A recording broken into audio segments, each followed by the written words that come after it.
जय माता दी। I am doctor महिमा, एस्ट्रोलॉजर एंड वास्तु कंसल्टेंट। स्वागत है आप सभी का हमारे साथ एक खास वीडियो में, जिसमें हम बात करेंगे श्रापित दोष की, जो शनि और राहु के कारण बनता है।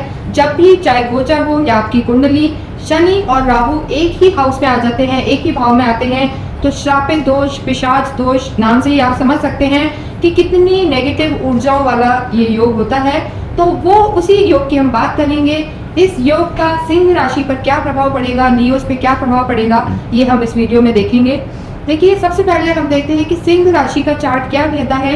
इनके सेकंड हाउस में केतु है और अष्टम हाउस में यानी 8th हाउस, जिसे हम कहीं ना कहीं त्रिक भाव भी कहते हैं, बेड हाउस, मिस फॉर्च्यून का भाव कहते हैं, वहां सिंह राशि वालों के लिए भी पंचग्रही योग बना हुआ है, जहां पर राहु भी है, सूर्य है, शनि है, बुध है और शुक्र है। लेकिन यहाँ पर जब 29 मार्च को यहाँ पर शनि ट्रांजिट करे हैं, तो उनके लिए शनि की ढैया भी शुरू हो गई है और सिंह वालों की शनि की ढैया भी है। साथ ही साथ जो ये राहु और शनि का पिशाच योग बना है, ये भी इनके लिए कैसा फर्क देखेगा, डालेगा, ये हम यहाँ पर देखेंगे। 50 दिन के लिए योग रहने वाला है। 29 मार्च से शुरू हुआ है और 18 मई तक ये रहेगा। और इनके अगर हम कर्म क्षेत्र को देखें तो गुरु है यहाँ पर, और इनके प्रॉफिट हाउस में मंगल है, जो 5 अप्रैल को यहाँ से निकलकर और इनके 12वें भाव में आ जाएंगे। तो यहाँ पर इनकी जो स्थिति है, इनका जो हेल्थ है, करियर है, वो कैसा रहेगा, ये सब हम देखेंगे।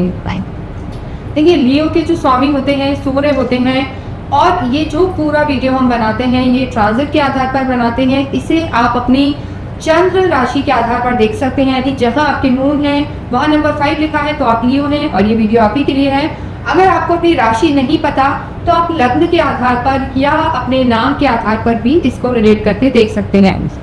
अब हम नेक्स्ट बात करते हैं कि इनका स्वास्थ्य कैसा रहेगा। देखिए, ये जो योग बना है ये इनका 8th हाउस है और ये मिस फॉर्च्यून का हाउस होता है कहीं ना कहीं, जहाँ राहु और शनि साथ में, और काफी नेगेटिविटी देने वाला ये योग होता है। और ऑलरेडी इनकी जिसे आप कहेंगे कंटक पनौती यानी ढैया भी चल रही है। तो सिंह राशि वालों के लिए बहुत शुभ समय तो मैं नहीं कहूँगी 50 दिनों का। अगर हम इनके स्वास्थ्य की बात करते हैं, हेल्थ की बात करते हैं, तो हेल्थ के लिए सबसे ज़्यादा जो हम हाउस देखते हैं, देखिए इम्यूनिटी के हिसाब से हम आपकी लगन को भी देखते हैं, और जो आपके लग्नेश हैं सूर्य, वो स्वयं ही यहाँ पर 8th हाउस में आ गए हैं। तो ऐसी स्थिति में कहीं ना कहीं स्वास्थ्य का बहुत ज़्यादा ध्यान रखने की जरूरत है। सिंह राशि वालों को हेल्थ की आपको बहुत ज़्यादा ध्यान रखना है। इम्यूनिटी आपकी समय वीक चलेगी, बार बार खांसी, जुकाम, गले खराब चीज़ें आपकी रह सकती हैं। इसके अलावा भी शनि का यहाँ होना आपको लोअर बॉडी पार्ट यानी आपके शरीर के जो निचले हिस्से होते हैं उनमें भी आपको हेल्थ का ध्यान रखने की बहुत ज़रूरत है, उन अंगों का ध्यान रखने की ज़रूरत है। ड्राइविंग में भी आपको केयरफुल रहने की ज़रूरत है। आपके बैक में पेन रह सकते हैं, या कहीं ना कहीं हम कह सकते हैं लेग्स में भी आपको पेन रह सकते हैं या चोट लगने का डर रह सकता है। तो ऐसी स्थिति में स्वास्थ्य का ध्यान रखें और ओवर थिंकिंग नहीं रखें। देखिए, जब क्रिया भी चलती है, और अगर मैं अपने फोकस अपने टॉपिक से नहीं हटूं, तो जिसकी हम बात कर रहे हैं श्रापित दोष, इसमें भी कहीं ना कहीं सोच हो सकती है, चाहे आप कितने भी कॉन्फिडेंट रहें, लेकिन इस समय में आप थोड़े से नेगेटिव हो सकते हैं, ओवर थिंकिंग हो सकती है, डिप्रेशन या एंग्जाइटी की समस्या हो सकती है। तो आपको इन चीज़ों का ध्यान रखना है। और नेक्स्ट हम बात करते हैं लव एंड रिलेशनशिप की। देखिए, कोई भी राशि हो, पंचम भाव से आपका लव लाइफ देखा जाता है, आपका प्यार मोहब्बत देखा जाता है। तो यहाँ के जो आपके लॉर्ड हैं आपके कर्म भाव में बैठे हुए हैं, 10th हाउस में बैठे हुए हैं, हालांकि वो अपने शत्रु घर में है, शुक्र के घर में है। तो देखिए, लव लाइफ आपकी ठीक रहेगी, लेकिन जिस तरीके की चीज़ें आप सोच रहे हैं अपने पार्टनर के साथ, अपने फ्रेंड के साथ, अपने लवर के साथ, वो दोनों के जो विचार हैं वो इस समय अलग रहेंगे। जब तक ये श्रापित दोष चलेगा यानी 18 मई तक, कहीं ना कहीं, हालांकि गुरु बदलेंगे 15 मई को, उसके बाद थोड़ा सा फर्क आएगा। अंतिम के 4 दिन उतने परेशान नहीं करेंगे, लेकिन फिर भी जो आपकी ओवरऑल स्थिति रहने वाली है, आप कुछ कहेंगे और आपके पार्टनर कुछ कहेंगे, तो दोनों में एक वैचारिक मतभेद यहाँ पर रह सकता है। तो रिश्तों के लिए भी ये समय बहुत ज़्यादा अच्छा नहीं है। साथ ही साथ चीटिंग इस समय आपको बिल्कुल नहीं करनी चाहिए। इस समय क्या, वैसे कभी भी नहीं करनी चाहिए, वरना जो भी आपने पीछे गलतियाँ की हैं, कहीं ना कहीं कोई विवाद रहे हैं, चीटिंग की अपने पार्टनर के साथ, तो वो स्कैंडल, वो विवाद यहाँ पर खुलने के भी बहुत चांसेस हैं। तो लॉयल रहें, ये सभी से मैं कहना चाहूँगी।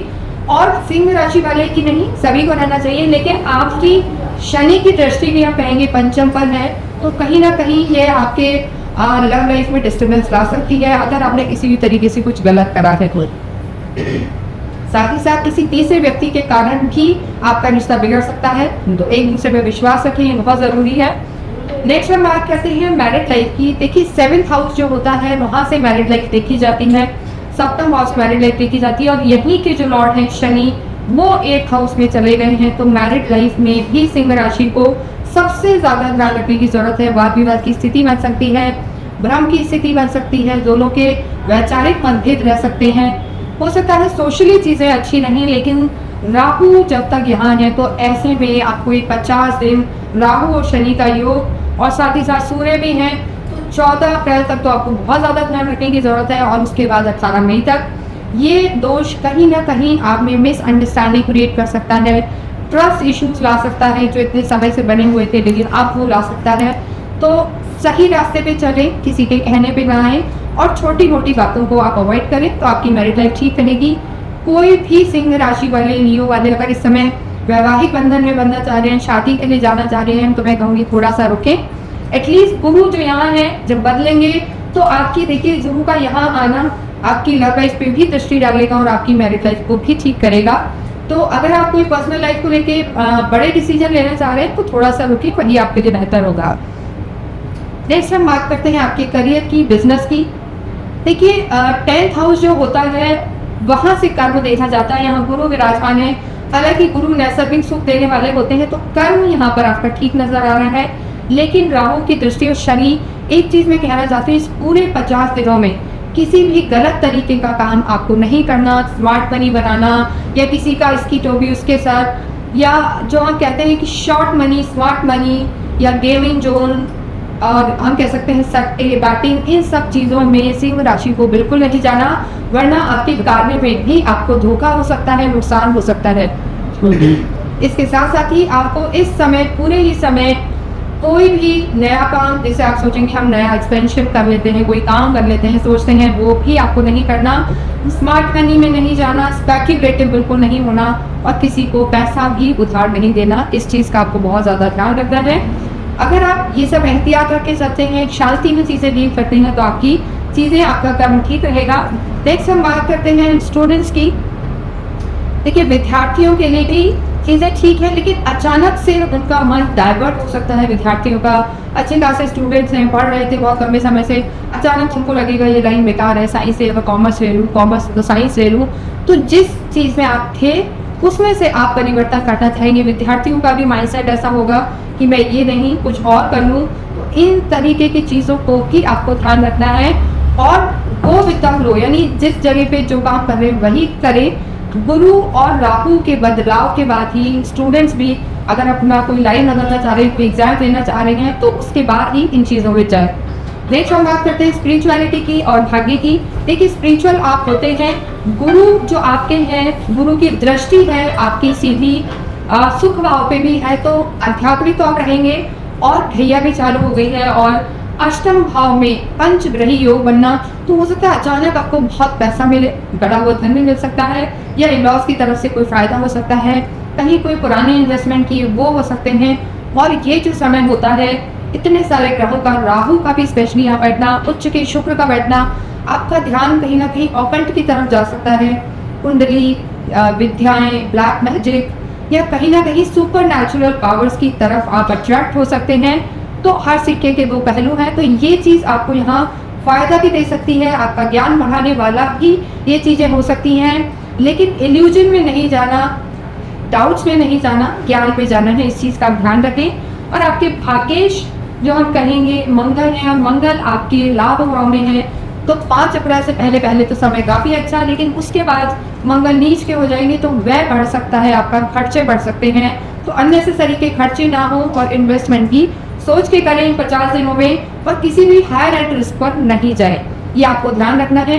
इन 50 दिनों में आपको अवश्य ही सूर्य की आराधना करनी है, आपके लॉर्ड हैं, और प्रदोष की पूजा आपको अवश्य करनी है, शिव पार्वती की पूजा आप अवश्य करें, प्रदोष की पूजा अवश्य करें, प्रदोष के दिन व्रत करें, शिव पार्वती की पूजा करें, साथ ही साथ हनुमान चालीसा भी करें, और शनि मंदिर भी जाएं। तो आप ये जो श्रापित दोष आपकी कुंडली में, आपके जो ट्रांजिट में बना हुआ है, इससे आपको ज़रूर राहत मिलेगी। इसके साथ ही इस वीडियो को मैं यही विराम देती हूँ। Thank you.